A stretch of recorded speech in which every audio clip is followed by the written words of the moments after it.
I would like to start off by saying that currently the healthcare industry, or rather we should say healthcare system, because I have been told that we have been undergoing drastic metamorphosis during this past 2-3 years. 2020 March onwards, the whole world has turned upside down.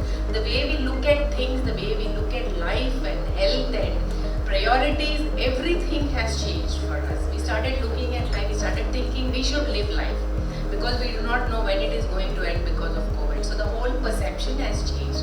So with that, the people who are into the healthcare system also had to change lots of things, business models, etc. And the new normal that is stemming from this COVID-19 is already being executed. You all must have experienced it, you all must have changed the way you worked, must have found so many solutions during that pandemic time. You all were very much involved in the whole process.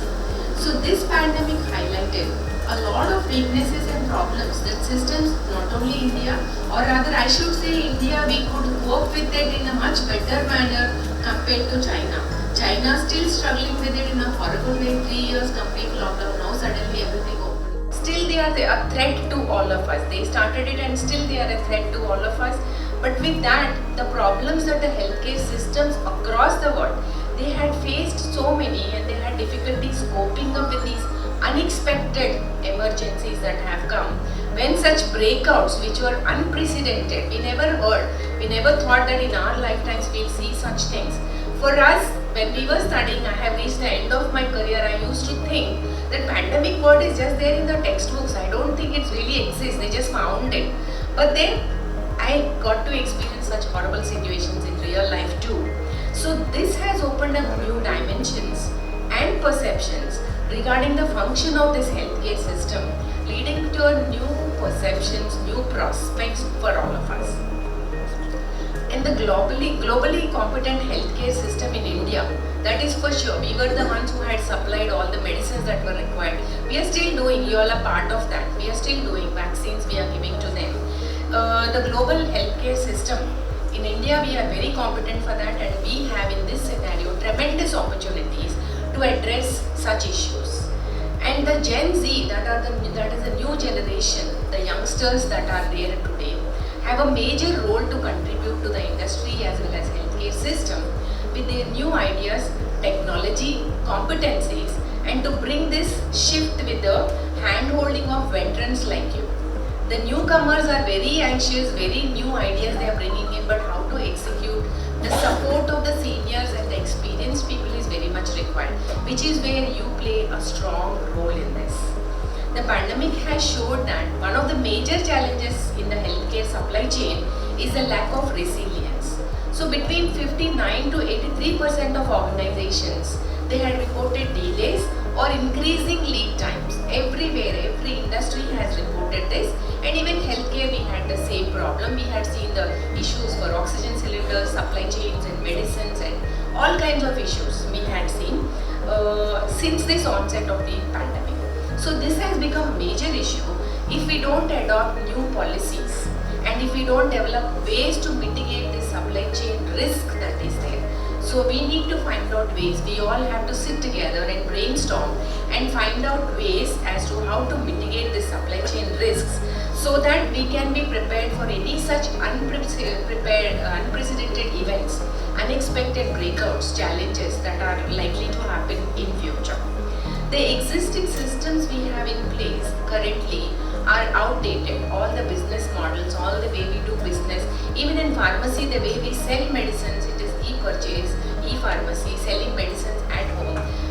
Conglomerates like Tata also has come into picture for such businesses. Reliance is there already in the field. So if such big businesses are coming into this kind of systems and supply chains, then how are we ready for that? What are the new things that are happening? These are the things which we need to understand. The old systems of brick and mortar will be existing, but we are also adding new systems. We are all very familiar with Swiggy and Zomato and how the life has changed because of that. And we need to have supply chains like technologies like blockchain to bring together the entire supply under one roof. This would mean better integration of interoperability between the various components of supply value chain. there is a necessity for integration of data. So nowadays we talk about big data, machine learning, deep learning and artificial intelligence, and these are changing the way the businesses are conducted. The healthcare system is happening. Ayushman Bharat is one example for that. So this entire chain and different ERP and legacy systems will have to be changed and rethought about and recast. The processes will have to be recast.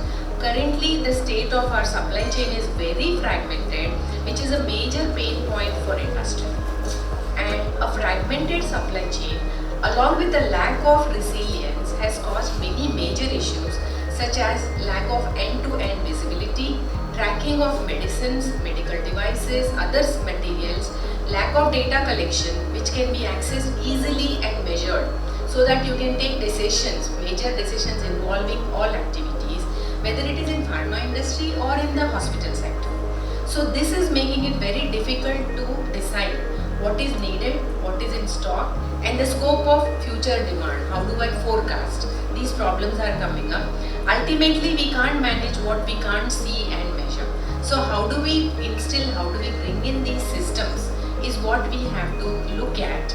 And a majority of these issues can be fixed if we incorporate integrated systems and create a common platform for the entire product supply chain. So this is applicable to our hospitals, systems, processes, pharma industries, pharma to hospitals, and the feedback again, everywhere the systems are applicable. Doing this will enable us to incorporate end-to-end tracking, barcoding, serialization, identifying counterfeits and removing them from the legal supply chain, which could save time and money for the companies as well as help the forecast in a better manner. Incorporating and implementing ideas will help us understand and bring about the required change. This is where education institutions like ours, so School of Pharmacy and Technology Management, SVKMs and NMIMS, we seek your help and support because we give the manpower that is required for your organizations, and that manpower will have to be trained as per your requirements. So we need to understand exactly where the world is going sorry, and what kind of requirements are to be changed or what kind of changes are to be made in the education system, in the curriculum, how the students will have to be industry ready and hospital ready to support you in all these functions that you are planning to execute. So that is where our university and our SVKM's NMIMS, SVKM's Nursing Institute of Management Studies, this is established in the year 1981. It has developed into a flourishing deemed to be university, offering 18 programs across various disciplines such as management, technology, pharmacy, architecture, commerce, design, economics, performing arts, aviation, etc. Today, more than 17,000 students and 750 full-time faculty members are part of this academic community, and it is a multi-campus university with a rural campus at Shirpur and also campuses at Bengaluru, Hyderabad, Navi Mumbai, Indore, Pune and Chandigarh. We have achieved several milestones, out of which one is receiving accreditation from NAC, that is National Assessment and Accreditation Council, with 3.59 CGPA and grade A+ in the third cycle, which is for Mumbai campus, and UGC and MHRD has declared NMIMS as category 1 university in the country, and thus has been placed in the league of excellent quality institutions in the country. And our school, Shobhabin Pratap Patel School of Pharmacy and Technology Management, is established in the year 2006, and Mr. Vivekanand Mishra, I am proud to say that is an alumni from Shirpur campus who's reached great heights and still a long way to go in his career. So if we want to have such graduates who are able to do some positive contribution to the society, we would like to have your contributions to our curriculum, your contributions to our endeavors that we are carrying out in the sector of education. So the school is offering integrated, that is we do management and pharmacy together, so that they understand healthcare system and the issues that are there in the healthcare and contribute to it. We offer graduate, postgraduate and research programs in pharmaceutical sciences and management. The NIRF, that is National Institutional Ranking Framework 2022, has honored our school with the 11th rank in the countrywide survey in the best pharma institutions. The school is is also winner of prestigious Rajiv Gandhi National Quality Award by the Bureau of Indian Standards Government of India in the area of education sectors. So what programs we are offering are all need-based and focused for pharma and healthcare industry. So these are prepared in consultation with our Board of Studies, FDA, regulatory authorities, hospitals, and the doctors from the hospitals, and also the other manpower which is there in the hospitals. We take the help from all of them, and then we create the syllabus based on their requirements. And we are the pioneers in the country in the integrated pharma and management programs with our vision to serve the industry with the talent pool that is empowered with knowledge, skills, technology and competency that make them well equipped to bridge the gap. So here with the inputs from the industry, we have incorporated courses like SaaS, blockchain technology, digital transformation, which is the current need, into our curriculum.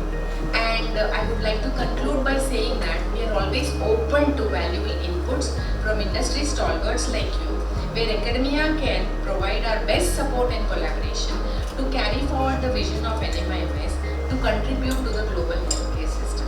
And a sincere thanks to the organizers for giving us this opportunity to interact with all of you.